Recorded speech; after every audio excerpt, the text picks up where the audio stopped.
Yes, so our series continues on what I'm calling the temple throughout the whole Bible, from Eden to Revelation, basically looking at all the different kinds of temples that we find there, but under the more specific theme, if you like, of encountering God through those temples.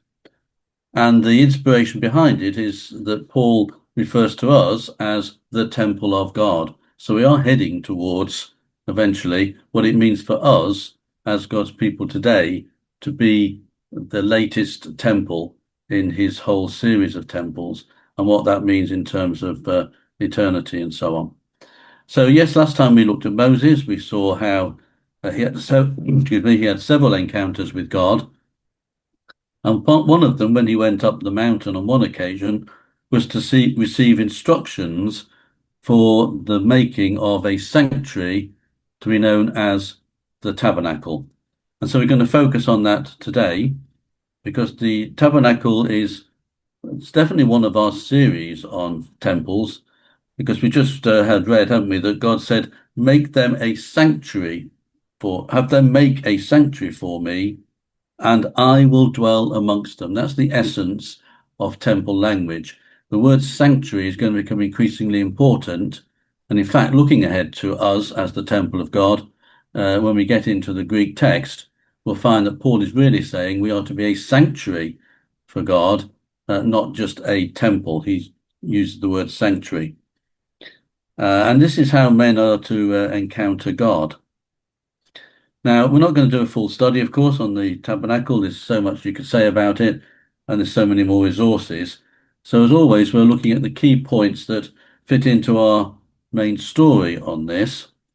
And in fact, when it comes to the tabernacle as a sacred space or as a sanctuary, you can look at it in two parts. You can look at it as the tabernacle in the desert, and then the tabernacle in the land once they eventually got into the land. Now, I think we'll only have time today to focus on the desert aspect of the tabernacle, and we'll pick it up next time, perhaps, with a little bit more on what happened once they got into the land. The first main point, which I've been making several times in all of these, and which we'll go on finding, is that it had to be made precisely according to the instructions of God. Not just the tabernacle itself, but all the furnishings had to be made exactly like the pattern. It's as though God had it all in mind. Somewhere in the heavenly realms, there was a template for the temple, and that includes the tabernacle. And that had to be followed, and the Israelites' job was to turn that heavenly pattern into an earthly reality for that particular time. And that's true of all the temples we're going to find. Every single one of them is based upon God's instructions and what God has in mind. And it was the job of the Israelites, and indeed of us later on, to create an earthly reality of what God had already decided. So several times, not just in the reading we had, but several times God instructs Moses to make things according to the pattern shown you on the mountain. And he keeps reminding Moses of that. Set up the tabernacle according to the pattern that I've shown you, the plans that he's revealed. And the plans are very, very detailed. There's chapter after chapter after chapter given over to explaining the construction of it, the furnishings of it, and what's to happen there. There's nothing left to doubt or speculation. Time and again we read, the Lord said to Moses, which is really the Lord commanded Moses. God gave the orders, Moses had to carry them out. That was also true in our second reading, of course, where those other people who were going to make the other things that were needed for the tabernacle, again, it says time and again, they got to do it as God had commanded. And I think here is a very important message for us as well. Moses didn't have to work it all out or try and decide what would be best. He didn't have to sort of guess, wonder what God really wants here, what will please him. What did he have to do? His task was simply to listen to God and then be obedient. And that's true of everyone who wants to do something specifically for God.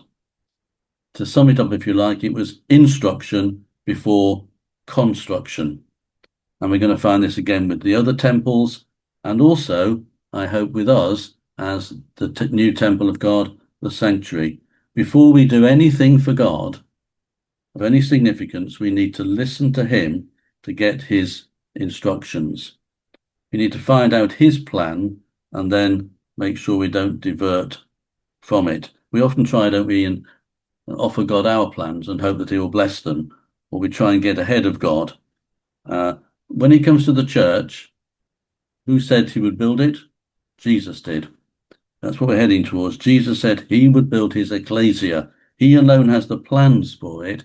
Only he can make his church in the way that he wants it to be. And there's lots of other man-made churches and organizations out there where you could say, have they really listened to God? Have they really followed his instructions?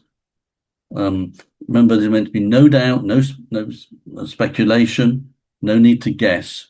God has made it very clear through his word what he wants his church to be like. And so the tabernacle and the temple are examples of this, that we do well to understand that it's about listening to God first, get his instructions, and then start to take part. It is a matter of taking part. As we see, lots of people had to take part in this, and we read the whole bit about the offerings that were to be made.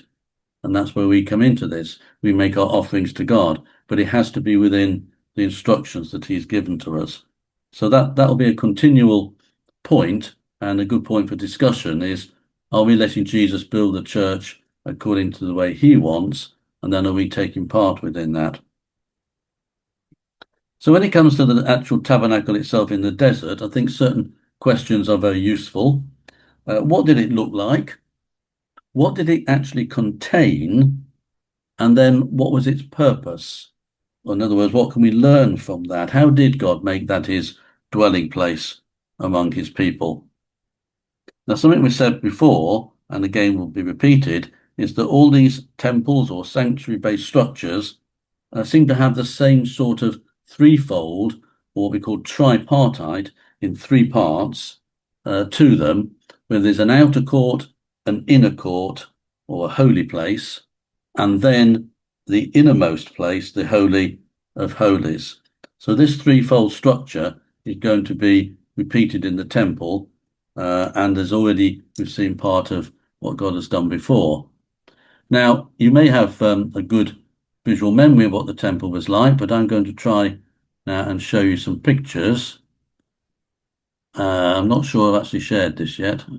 Can you see that? Can just someone... No, I haven't shared it. Okay. Let's get out of that. Let's try again. Sorry, I wasn't knew exactly what I was doing. Now it should come up. Reassure me now you can see it. Can you see something? Yes. Yes, I Thank can. you. Thank you. Great. So, let me go back, forward, back. Here we go. I wanted to start with this one. Sorry. There we go. I think this is a very nice overall picture, as well as being in colour, of what it really looked like. And I hope you can see there that it was a large rectangle. If you want the dimensions, and I'll put them up in a minute, but it's about 150 feet long and 75 feet wide. If you like meters, it's 45 and about 23.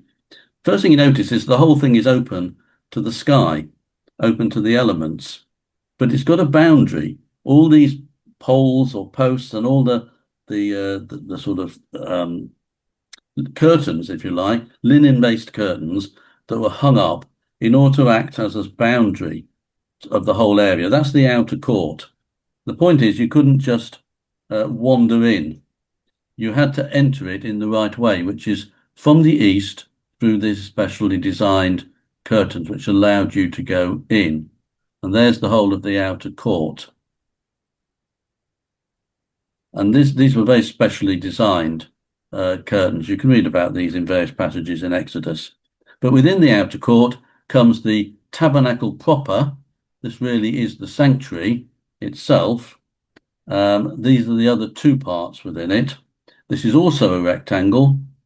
It's obviously smaller. It's 45 feet by 15 feet.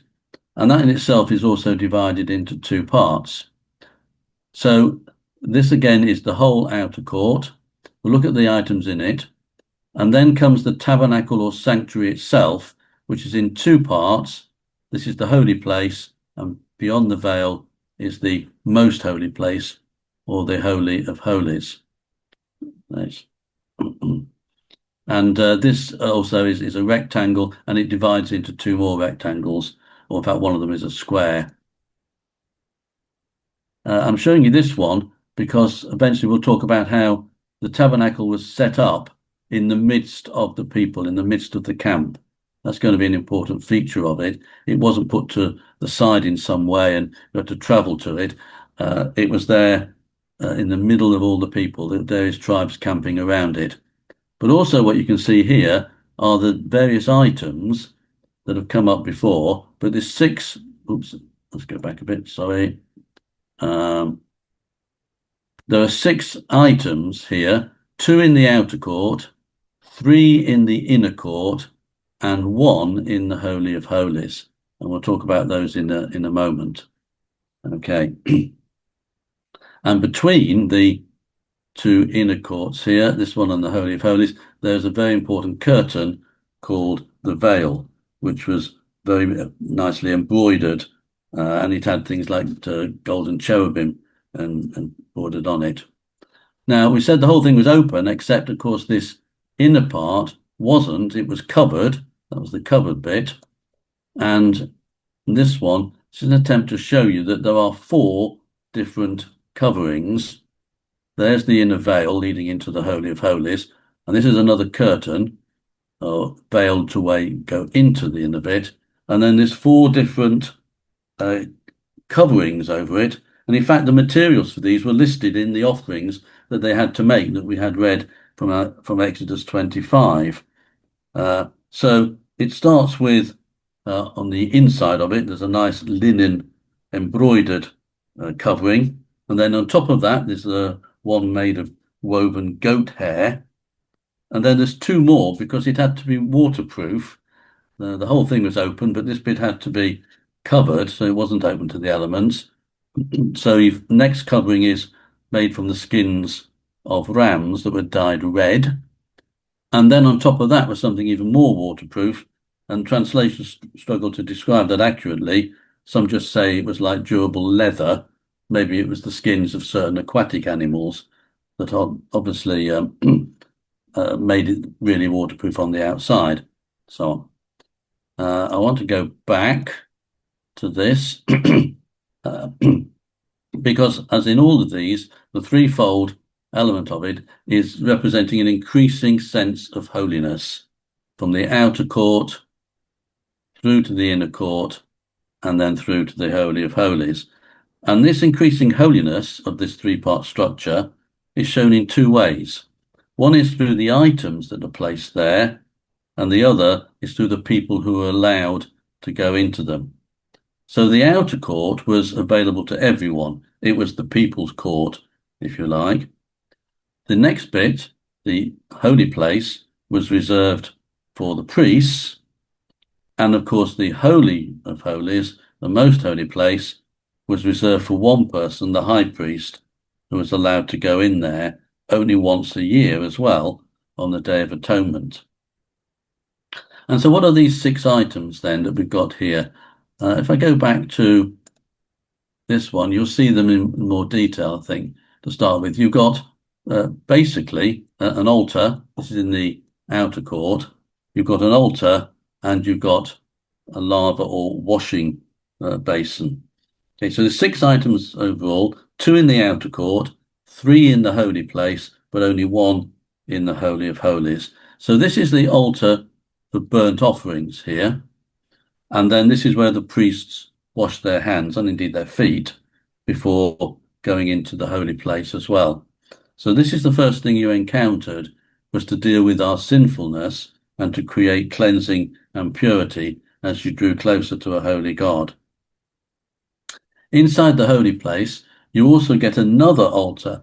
We saw in an earlier talk how altars were increasingly important within the period of the patriarchs, how that was their sanctuary, and altars are going to remain all the way through all this. But the altar in the holy place had a different purpose. That was for burning incense, which had to be done as a pleasant offering to the Lord. And also in there, you've got the menorah, or the seven branched candlesticks, which were also lit in the twilight to provide light in there. But also, it was symbolic of the tree of life that was originally in the Garden of Eden. There's lots of things from the past which remain there in symbolic form. The third item, which you might just be able to see tucked away, I think, there, is the table of the showbread, or the bread of the presence. One of the things God commanded Moses to make was a table of acacia wood overlaid with gold. Gold is very important in all these tabernacles and temples things. And on the particular table here was placed 12 loaves representing the 12 tribes, arranged in 2 rows of 6. And that was a reminder of God's constant provision for them. But then, of course, most significantly, through the veil, you've got the Ark of the Covenant, the Ark of Testimony. And that contained several things of great importance to them. There's 2 stone tablets of the 10 Commandments, a jar of manna, and indeed Aaron's rod that had budded. And so you get the ark as a separate box within that most holy place. This is going to be now absolutely central to their sanctuary, wherever it appears, whether it's in a tabernacle or a temple, whatever. Because on top of it, on the lid of it, in gold, was the mercy seat. And the mercy seat was also covered by 2 golden cherubim, obviously not real ones this time, but ones with models that were modeled to face each other with their wings uplifted. And that was where he promised that he would actually come and dwell and meet with his people. Before I leave all the pictures, let's just go back. We can see again there the initial altar of burnt offerings for sin, then the washing bowl for the priest before they entered there. And then I think we've seen those. And you can see how they're separated here. There's the menorah, there's the other altar, there's the table of showbread, and that's the Ark of the Covenant in there. So you can find more details of all of these if you want to. But again, the point is increasing holiness through the people that are allowed in here, everyone, priests, high priest only, and also we're heading towards the Ark of the Covenant, the most holy item of everything that they've got in there. So come out of that now. I hope that's been useful. So we've looked a little bit at what it looked like, what it contained, but we're trying to understand things from the basis of our understanding of the temple as a whole and ourselves. So coming back to this threefold division of increasing holiness and diminishing accessibility, we saw this earlier at Sinai. Do you remember the people had to stay away from it largely? They could go to the foot of the mountain, but they had to stay away from it. They could only go so far. Others could go halfway up, but in the end, it was only Moses who could go to the top. And again, all this is modeled, I think, to some extent on what we discovered about the Garden of Eden as the very first sanctuary, sacred space, was that God had created a garden within Eden, within the whole world, if you like. So you've got the outer court of everywhere, and then within the region of Eden, you've got the next inner court or section, and then finally you've got the garden, which is where God would come and meet with Adam and Eve until it all went wrong, of course. So it's as though the tabernacle and indeed the temples to come are going to reflect something of God's initial plan, which he keeps bringing back to the people so that they can replicate it in a different form as we go through the various stories of it. Now, it will change a little bit when we get to the New Testament, because we're going to find then that we are all priests and the veil of the temple has been torn and so on. That's what's exciting about this, that as the temple story develops, certain things do change, which really helps us. So we've got lots of things. I've already mentioned them. The tree of life is there symbolically in terms of the menorah. The cherubim who guarded Eden after Adam and Eve left, they're still there, represented either embroidered on the veil or the curtains, or they're overlooking the mercy seat. The entrance into these through those curtained areas was from the east, which we said was another important element. And time and again, we see the amount of gold that's going to be used. Gold is going to be really important. And there was gold in the vicinity of Eden, that it's like God was already pointing towards that. And also altars. So we saw that there's two altars in the tabernacle, one for burning incense, as sacrifices to God, but the other was to make a pleasing aroma before the Lord. And if you remember, we said when we looked at the Garden of Eden that some of the non-biblical Jewish literature says that there were, in fact, altars within the garden in which spices were offered up to God as a pleasing aroma. Obviously, there's no need for sacrificial altars in the Garden of Eden, excuse me, because that was all before the fall. But this idea of still offering something to God through something nice and something pleasant, and I think that as we again pursue the story all the way through, we don't make sacrifices for sin now, that's been done, but we do make sacrifices to God for something that pleases him. We have to think how we live out our salvation in such a way. Some other interesting parallels between the tabernacle and what we've already noticed is that in all these instructions, all the many chapters in Exodus chapters 25 to 31, 7 times we find the Lord said to Moses. The Lord said to Moses 7 times, starting in chapter 25 and verse 1 and ending in chapter 31 and verse 12. And some have said this matches the "and God said" of the creation narrative. Because actually in Genesis 1, whenever God said, he was actually commanding something to happen. He was declaring his will when it came to creation and declaring something that had to be fulfilled exactly as he wished. And so there's almost a sense in which God is doing the same thing again when he tells Moses to build the temple. 7 times he's going to say, do it this way, do it that way, and do it that way. And it's not just the fact that it's the number 7 there. There's other things about the way God speaks to Moses and what actually happens that reflect the way he spoke creation into being. At the very end, if you remember from Genesis, we end up with the Sabbath and a day of rest. And in fact, it also says about the tabernacle, just as it says about creation, on the 7th day, God had finished, and so on. You get exactly the same words used.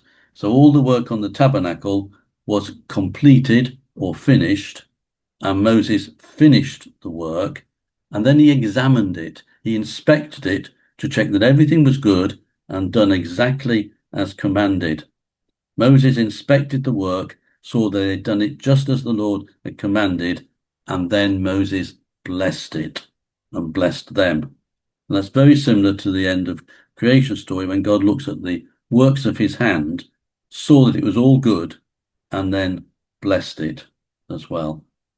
So there's a pattern here, and creation that God speaks into being is something that keeps reoccurring in all these sacred spaces and so on.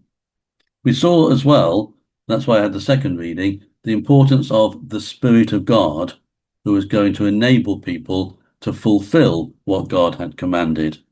Remember, the role of the Spirit is important within the creation in Genesis chapter 1 and so on. It's the Spirit of God, which is, if you like, hovering around, waiting for those instructions, so that it's the Spirit of God that can make these things happen. It's the Father, the Son, and the Spirit all interacting in creation. And so you get the same thing here in the creation of the tabernacle. The Holy Spirit was involved in this through the different people that he was going to use. Again, we think ahead to this. We cannot do the work of God without the Spirit.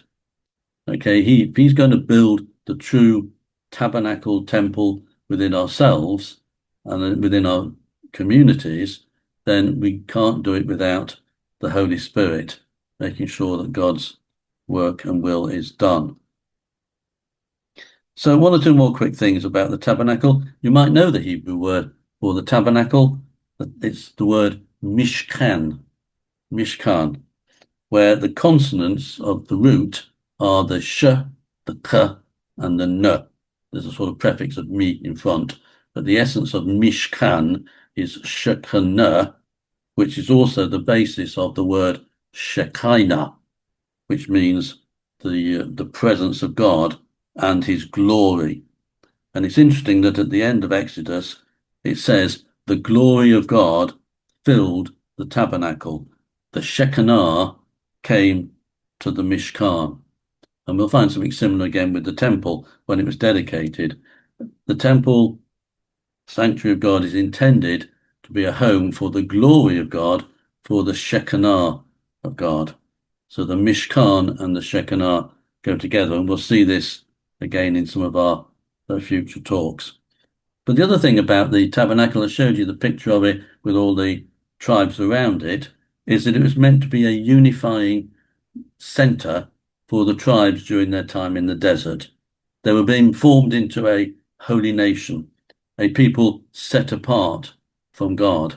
And for that, they needed something central as a focus for their life together with God. So it literally was settled in the middle of the camp with 3 tribes around each of the 4 sides and so on. The whole thing was community, and there was a communal aspect to the building of it. Lots of people took part. Everybody brought their gifts. It was a cooperation between God and his people.